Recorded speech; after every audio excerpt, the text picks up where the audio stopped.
በእርግዝና ወቅት የምትመገቧቸው አንዳንድ ምግቦች የልጅዎን የአእምሮ እድገት እስከ 60% እንደሚያሳድጉ ያውቃሉ? በእርግዝና ወቅት በንጥረ ነገሮች የበለጸገና የተመጣጠነ ምግብ መመገብ ለእናቲቱም ሆነ ለሕፃኑ ጤና እድገት አስፈላጊ ነው። አንዳንድ ምግቦች ለጽንሱ እድገት፣ ለእናቶች ጉልበትና አጠቃላይ ደህንነት አስፈላጊ የሆኑትን ቪታሚኖች፣ ማዕድናትና ንጥረ ነገሮችን ይሰጣሉ። ስለዚህ በዛሬ ቪዲዮአችን በእርግዝና ወቅት ሁሉም እናቶች አመጋገባቸው ውስጥ ማካተት ያለባቸው 11 ወሳኝ ምግቦች በዝርዝር የምናይ ይሆናል። እንዲሁም በየቀኑ እንደዚህ ጤናው እንዲጠብቁና እንዲያሻሽሉ የሚጠቅመው መረጃ እንዲያገኙ ይህንን ቻናል አሁኑኑ ሰብስክራይብ ማድረግዎን አይርሱ።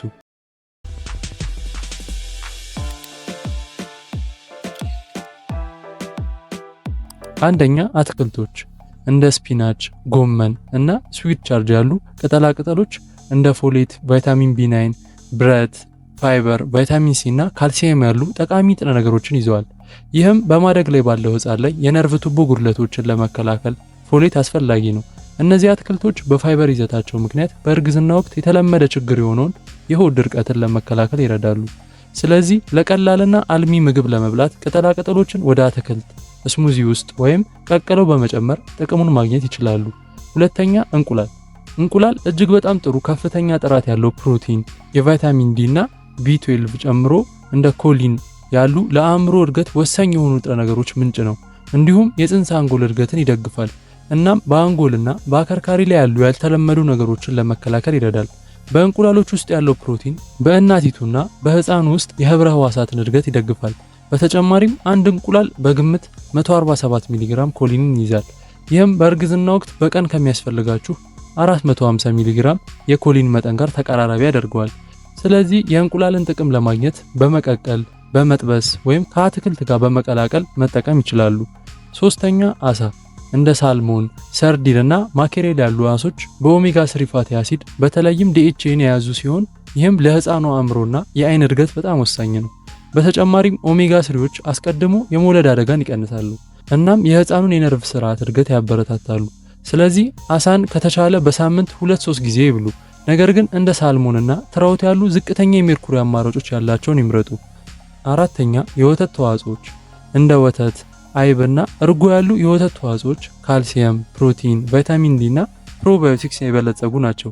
በተጨማሪም ካልሲየም ለሕፃኑ ጠንካራ አጥንትና ጥርሶች እድገት አስፈላጊ ነው። እንዲሁም የእናቶችን አጥንት ጤና ለመጠበቅም ይረዳል። በእርጎ ውስጥ ያሉ ፕሮባዮቲኮች የምግብ መፈጨት ጤናን ይደግፋሉ። ስለዚህ የወተት ተዋጽኦችን ጥቅም ለማግኘት በእርጎ፣ በቺዝ ወይም በአንድ ብርጭቆ ወተት በአመጋገብ ውስጥ በማካተት መጠቀም ይችላሉ።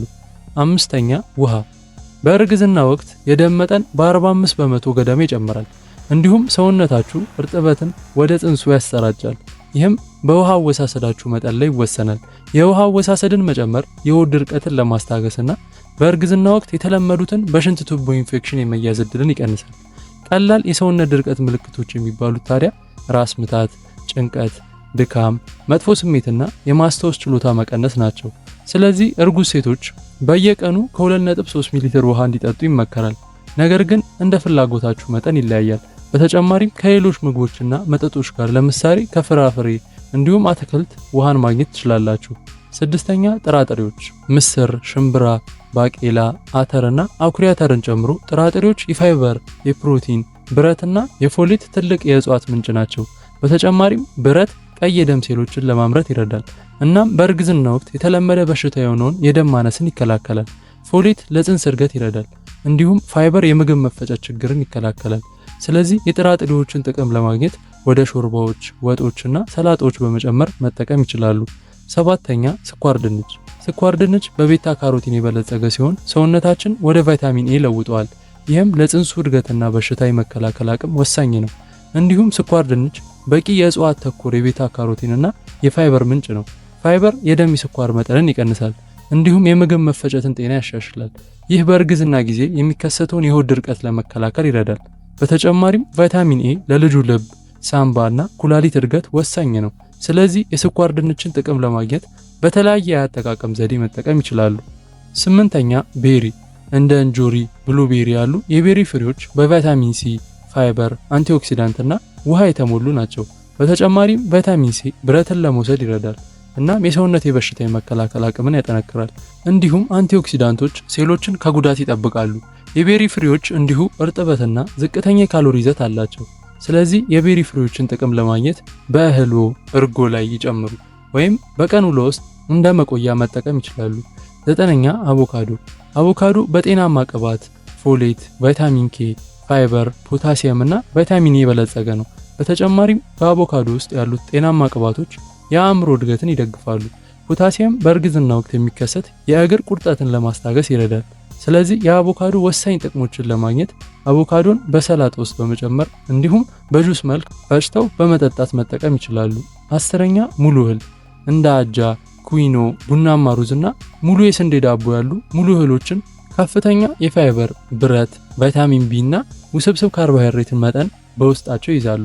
በተጨማሪ ሙሉ እህሎች ለረጅም ጊዜ የሚቆይ ኃይል ይሰጣሉ፣ የሆድ ድርቀትን ለመከላከልም ይረዳሉ፣ እንዲሁም የእንግዴ እድገትን ይደግፋሉ።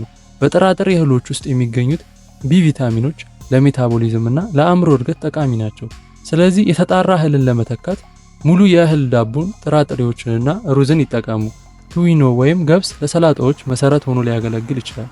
11ኛ ለውዝ እንደ አልሞንድ፣ ዋልነትስ እና ቺያ ዘር ያሉ ለውዞች በጤናማ ስብ፣ ፋይበር፣ ፕሮቲን እና ቪታሚኖች እንደ ቫይታሚን ኢ እና ማግኒዥየም የተሞሉ ናቸው። በተጨማሪም ለውዝ ለህፃኑ አእምሮ እድገት ወሳኝ የሆኑ አስፈላጊ ፋቲ አሲድ እና ፕሮቲን ይሰጣሉ። ማግኒዥየም የቅድመ ወሊድን ለመከላከልና የጽንስ ህብረ ህዋሳትን ለመፍጠር ይረዳል። ስለዚህ ጥቂት የተቀላቀሉ ለውዝ እንደ ማቆያነት ይመገቡ ወይም የቺያ ዘሮች ጁስ ላይ ወይም እርጎ ላይ በመጨመር መጠቀም ይችላሉ። በእርግዝና ወቅት የተመጣጠነና በንጥረ ነገር የበለጸገ ምግብ ለእናቲቱም ሆነ ለህፃኑ ደህንነት ወሳኝ ነው። ከላይ የተዘረዘሩት ምግቦች እንደ ፎሌት፣ ካልሲየም፣ ፕሮቲን፣ ጤናማ ቅባት፣ የጽንስ እድገቱንና የእናቶችን ጤና የሚደግፉ ቫይታሚን የመሳሰሉ ቁልፍ ንጥረ ነገሮችን ይሰጣሉ። እነዚህን በንጥረ ምግብ የበለጸጉ ምግቦች በየዕለቱ አመጋገብ ውስጥ በማካተት የእርስዎንና የልጅዎን ጤና መጠበቅ ይችላሉ። ነገር ግን በእርስዎ ፍላጎቶችና የጤና ሁኔታዎች ላይ በመመስረት ለግልዎ የተመቸ የአመጋገብ ስርዓት ለማግኘት ሁል ጊዜ የጤና ባለሙያን ያማክሩ። አይ ሆፕ በዛሬው ቪዲዮ ጠቃሚ መረጃና ትልቅ ግንዛቤ እንዳገኛችሁበት ተስፋ አደርጋለሁ። እንደዚህ አይነት ጠቃሚ የጤና መረጃ እንዲደርሳችሁ ደግሞ ሰብስክራይብ በማድረግ ቤተሰብ ይሁኑ። እንዲሁም ለሌሎች ይህ ቪዲዮ እንዲደርሳቸው ላይክ፣ ሼር ማድረግዎን አይርሱ። ሌላው ስለ አፋጣኝ ሕክምና የሚፈልጉ የእርግዝና አደገኛ ምልክቶች ማወቅ ከፈለጉ ቪዲዮውን እዚህ ጋር ያገኙታል፣ እንዳያመልጣችሁ።